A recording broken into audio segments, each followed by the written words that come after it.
Almost feel like I don't need to speak. By the way, I'm Sandra, if you don't know me, and I'm getting to speak this morning from Psalm 5. But what God is already at work doing dovetails so beautifully with my message. I love how he goes before. The last two worship songs, Anna, it was like you were preaching my message. Anyway, not supposed to start crying yet. Okay, not yet. Anyway, this is a psalm King David wrote, Psalm 5. And he's probably one of the most famous Jews in all of history, other than Jesus. He's had songs written about him, hotels named after him, and almost every single person knows about Michelangelo's David that he carved out of marble. He did not start with the perfect curated life, though, nor was he perfect himself. He started life rejected by his father, not even considered a son. He was looked down and belittled by his siblings, his brothers, and then he was sent away from home to go out and serve in the fields with the sheep, which was the lowest of the low job. I'm not sure what equates here in New Zealand. Maybe it's being the lollipop man on the road. I don't know. But he was given the lowest of the low job, and his one possession was his harp. How did he stay the course of loving God and become king? And how on earth did he earn the reputation of a man after God's own heart? Well, there are four things in this psalm, Psalm 5, that stood out to me. And they are, he made time to lament. He made time with God regularly. He waited expectantly and he listened. And he understood the power of God's house.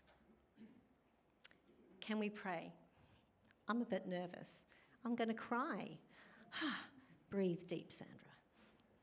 God, we want to be known as someone with their whole being and their whole life fully after your heart. You are here. You are already at work.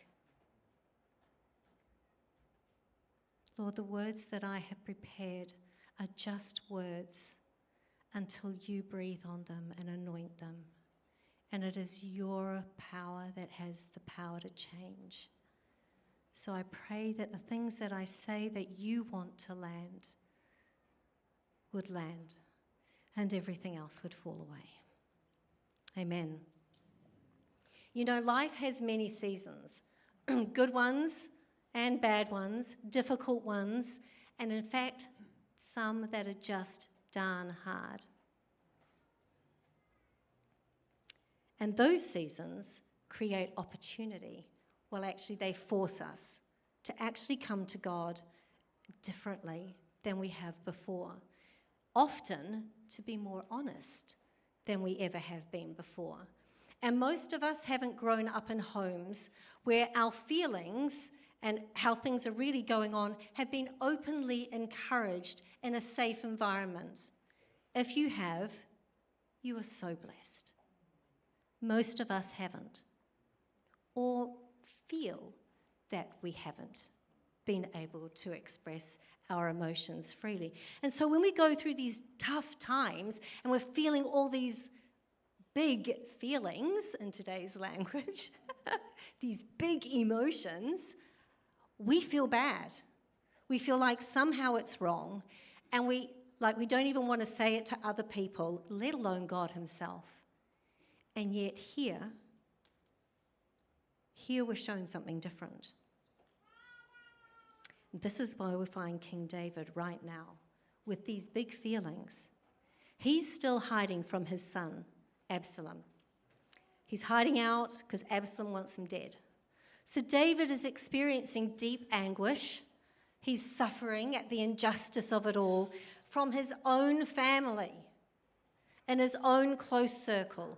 Lies have been told, friends have abandoned him, he's been made homeless, he's mocked and rejected. Does this sound familiar? The echoes of his upbringing must have been clanging really loud. That negative self-talk that we all know about that goes off in our head, that must have been yelling at him at this point in time. So what did he do? When I was about 3 months pregnant with Chloe, crunchy bar coming, Chloe, I felt like I was falling apart. And I was we're out to dinner with one of our friends, and he was a doctor, and he asked me about, life, work like you do. And I admitted to him that if I actually started talking about work, I felt like I wanted just to scream. And then I realized I was actually deadly afraid, because if I started screaming, I didn't know if I would stop. That was a terrifying feeling. I'd never felt that before. Well, he casually said, maybe I should see my doctor quickly, not leave it, just like I was prone to do. Oh, I'll be okay. I won't feel so bad tomorrow, like we do. The thing was that he was my doctor. So that's what I did, booked myself in. At the time, I was running the children's work here and overseeing the children's programs in the two congregations that were a part of Glen Eden Baptist at the time. I was running a daytime women's group. I had 2 young boys. Micah was at school, Samuel was at kindy, and John, he was one of the pastors here. And, we were still just learning the ropes of church life and, boundaries. What to do and what not to do. In actual fact, I was just growing up. I was just learning how to be an adult still, 3rd child in, slow learner maybe, but I wasn't yet 30. So I was just growing up. And then I was diagnosed with depression and early burnout. How does that happen? Is what I asked myself. I'm a Christian. Everything that I've done, I've submitted to God and sought to follow him. And how did I get here? How does this happen? I wanted to curl myself up into a ball and hide myself away. I felt so ashamed.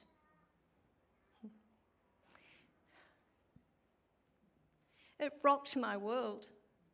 This is not how life is supposed to roll out. I questioned myself, my ability to hear God. I thought I'd heard him, but obviously I hadn't, because I've landed here. Well, that's the conclusion that I came to. How could I trust myself to hear God in the future? I couldn't understand any of it, and I didn't know how to fix it. Have any of you been in a place where it's I don't know what to do to make it different? And you just wish that you did. So I was put on bed rest. I was shocked. Dear. I prayed and I sought God like I'd never done before. I lamented a lot. I asked the question before, what did David do when he was lamenting, when his world was rocked? Well, in this season for David, he lamented. And he turned to God. And he even made a specific time to worship God in song. He worshipped and he sang his heart out to a God who listened and cared, just like he had his whole early life when he was out in the fields. And lament is a new word that's introduced in the Psalms at this point in time.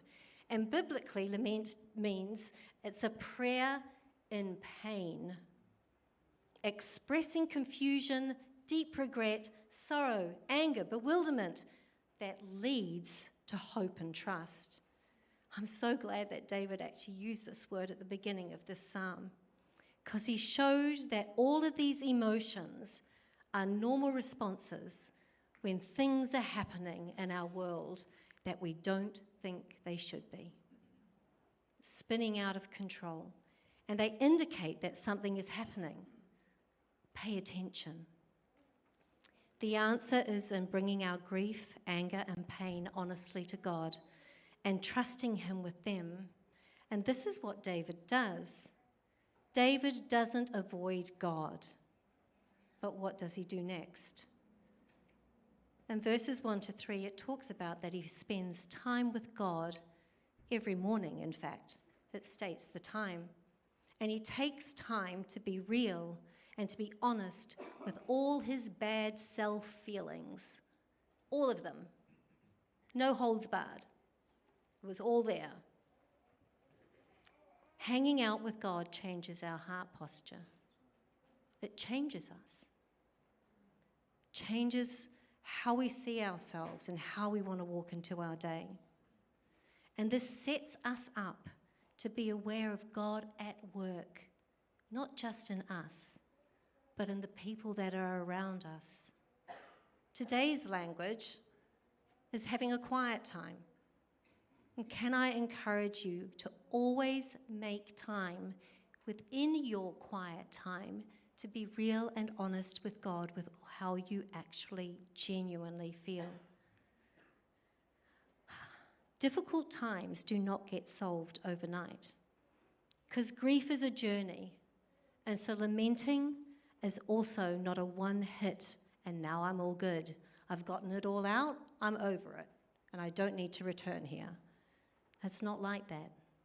Lamenting is like entering a tunnel, and we're walking through this tunnel of how we're actually really feeling, but we're going to come out the other side with God, knowing Him in the dark places, and that He will give us treasure in those dark places that we would never have gotten out in the sunshine and the rainbows. It's just different, the gifts that God gives you and puts into your world and life. Lamenting acknowledges that I am not in control and that I don't have the answers, and that all my overthinking and anxiety can't and won't change a thing. But what it does do is that it points me to my God who is in control. All things were created by Him, for Him, and in Him all things hold together. So that means He's holding me together. And all things. He's holding that person that we love and we're so concerned about. He is holding them together as well. I love that. My God who has good plans prepared and designed for me in advance, and my God can cause everything to work together for the good of those who love Him. That settles my soul. When I'm really wrestling and grieving and raging and talking to God, I like to be on my own sometimes.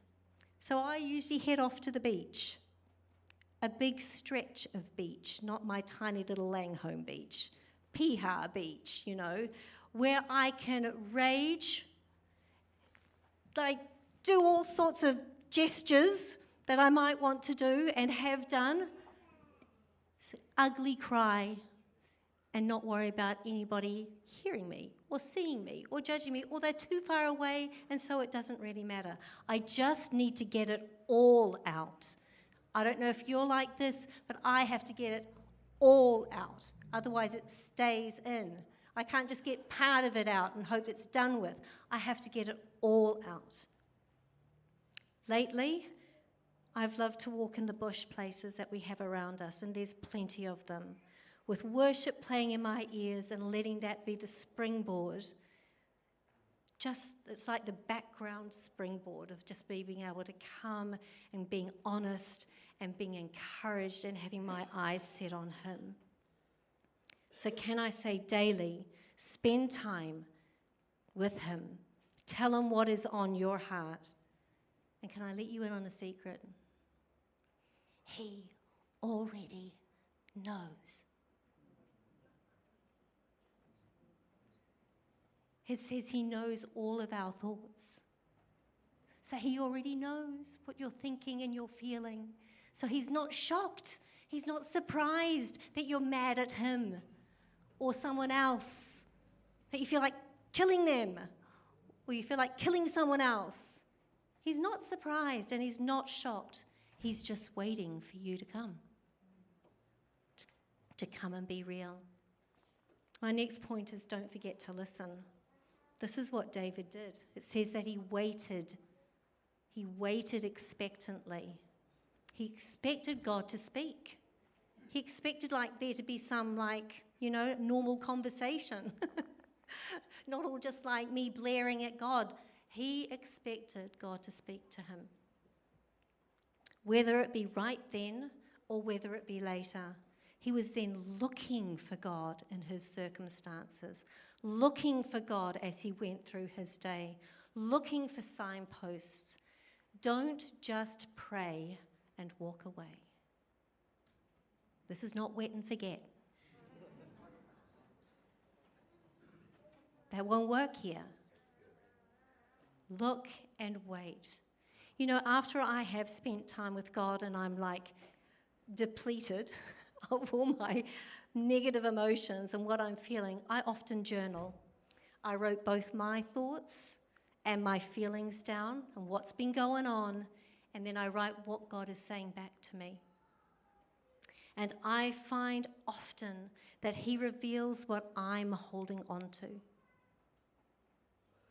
What is unhealthy or wrong with my perspective? And he loves telling me how he sees me. He invites me to trust him with it all. He desires that I have freedom, that I would have a sound mind that is not tossed to and fro by all these strong emotions, and that I have hope in him. God will and God does answer. He is at work. Usually not in the ways that we expect him to be, answering us in ways that we don't expect, but we can and trust him with all the results. My life is just an example of what every one of our lives is like. We all experience injustice. We're all bewildered at times. Is God good? Waiting for answers, feeling grief. Grief, anger, sorrow, rage, they're real. Those emotions are real. Trusting God is also real. Having overwhelming feelings doesn't mean I don't trust God. And trusting in God doesn't mean that I won't have any of those feelings, because God's in control. It's all good. Wrong. My mother was tragically killed on a road out here in Waitarua. A young girl lost control of her car, slid across the road, hit my mum from behind and killed her instantly. It took me at least a full year of serious lament before I felt I could even hear God. I struggled with my feelings of rage and anger, bewilderment. Does God not care? 2 seconds is all it would have taken. My parents walk 2 seconds further, car would have missed them, she would have gone off the road. But at least my parents wouldn't have been killed. Well, my mum and my father injured. 2 seconds, God. Why did you not intervene? Was it my fault? Did I not pray enough? Did I not honor my parents enough? I had all these questions swirling around inside of me. Finally, when I could hear him, he said, I gave my life for your mum, hey? And I was like, yeah. And he goes, and she's with me now, isn't she? I was like, yeah. Then he said, I gave my life for that young girl too.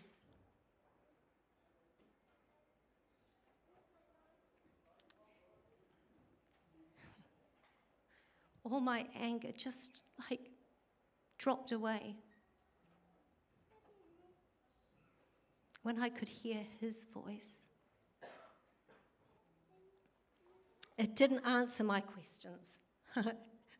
Nope. But it answered what I actually needed to hear. God knew me better than I knew myself. And I received peace that I walk with today. Do I miss my mum? Absolutely. It doesn't change that. But I don't carry anger and rage. I carry wonder that God gave his life for my mum and for this girl. When he spoke, peace entered that space. Everything changed. My emotions kind of found their right perspective. And I discovered that he's so much better than I ever thought he was. And that he is God, my God. And now I get to choose, will I trust or will I not? I get to choose that every day. And the fourth point, oh my gosh, the whole beginning of the service is my fourth point. David loved God's house. He loved it. You know, and how I was sharing about Chloe and how I felt so alone and ashamed, but that this church family here in Glen Eden, this is where I was pregnant with her, you gathered around me. I gathered around our family, us, and I experienced the power of God's house. You fed us. Jessie, actually, it was your nana that, crunchy bar. It was your nana that rallied all the women in the church, and this church, you fed us for 6 months. 6 months. That's a long time. Anyway, you did. This is why I always felt like Glen Eden, you actually brought my girl into the world because you cared for us so beautifully. Anyway, you cleaned the house for us. I was loved on. I was supported. I was listened to by my small group. I was prayed for. I was soaked and led in worship that I just could not do for myself at the time. I had professional counsel, but I was not judged nor rushed to make everything come right. You journeyed with me. You journeyed with me. King David says, but as for me and my house, he says, but as for me, I will enter your house through the abundance of your steadfast love and tender mercy. It is all him. It's his steadfast love and tender mercy that we can come. At your holy temple, I will bow in reverence for you.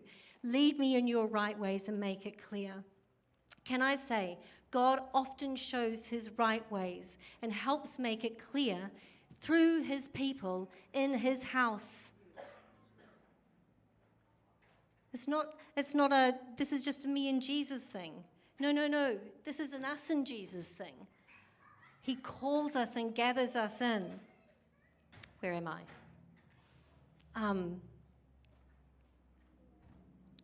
He often shows his ways and his love through the people in his house.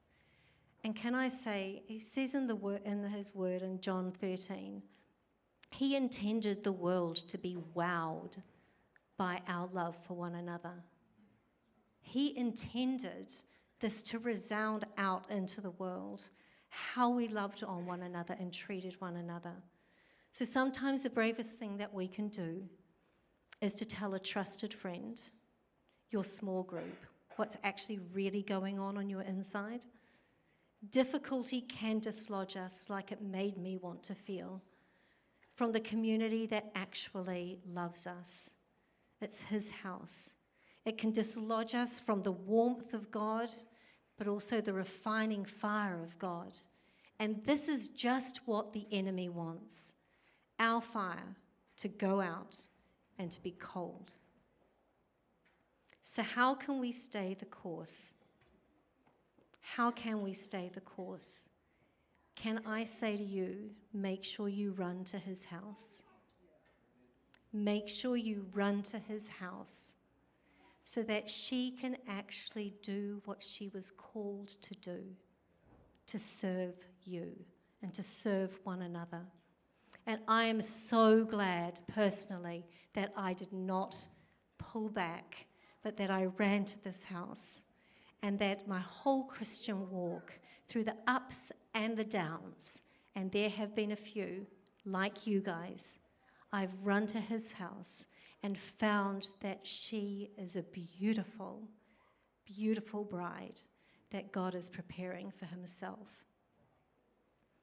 Can I encourage you to make intentional time every day to be with God, to be real with him, to be honest, and let that lead you to remember that he holds you and all things together, that he has good plans and good works planned for you, and he does know how to cause everything to work together for the good, and we can trust him with those results. He loves you. He loves us, his church family. Don't unhook. Run to his church. Some of you here, I know that you are aching and that you are tired because you've been carrying these feelings around for a long time. You know, faith is not pretending everything is fine. Faith is bringing what is really going on to God in our lives and in our heart, and trusting him with our life and with our heart. And that leaning into him, and trusting that he is at work and knows what he's doing. And sometimes it's finding and needing the strength of others, just like what we've been modeling today in our church, from a small group, from our close friends. Let them come alongside. Let them. You are not alone. God has placed you in this house. You are not alone. He is here. It's really obvious throughout the service. He is here. He is engaging with us. He is talking with us. Brian, would you like to come up? And Mark? Brian has written a psalm. We've jokingly said he's plagiarized it off King David. And I would like to take some time for him to be able to play this to you. But I also would like to give you the invitation of turning to the person beside you and ask them, is everything okay with you? Is there anything that I could actually pray with you about or come alongside with you over? If you want to come forward and have some of the prayer team come and gather around you, that would be a privilege. That would be an honor to be able to do that. But more than anything, God does not want you to walk out of here carrying a load that he never intended you to carry. And he wants you to know that you are not alone, that we are family together, and that we're here to serve one another. So just turn to each other now. Just ask each other, is there anything that you would like me to pray with you with?